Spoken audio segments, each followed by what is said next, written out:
On est en train de tester la conduite autonome chez Tesla à Cannes, Mandelieu. On est sur quelque chose qui se conduit très bien.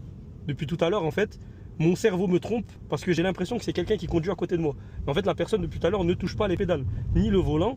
Depuis tout à l'heure, le véhicule gère super bien la conduite. Dans une session de 30 minutes, sur les 30 minutes, honnêtement, le véhicule gère super bien les imprévus par rapport à des véhicules en face. Il y a un véhicule qui s'insère au dernier moment. Franchement, c'est plutôt fluide. On a l'impression que c'est un conducteur qui est en train de faire du coup son itinéraire, un taxi, quelque chose comme ça, sans pour autant l'avoir en tête. Et ça, franchement, je pense que c'est le plus gros coup du chapeau de Tesla.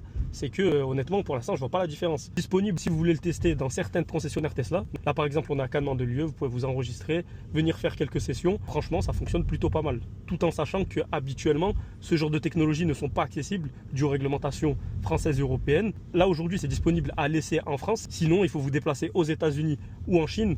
C'est quand même un coût qui est différent. Autre point, du coup, le véhicule, comment est-ce qu'il gère tout ça? En gros, il a 8 caméras. Donc les caméras, c'est ses capteurs à lui.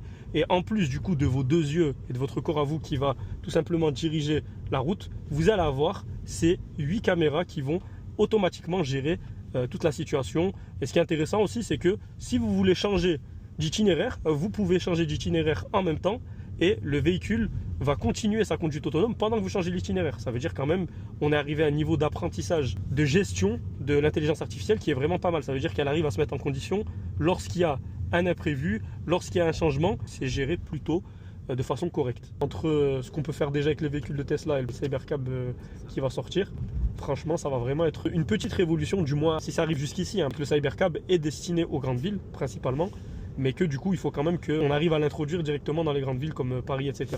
par rapport aux réglementations. C'est déjà bien que là il y a une première ébauche avec des véhicules qui sont déjà sur le marché, quoi.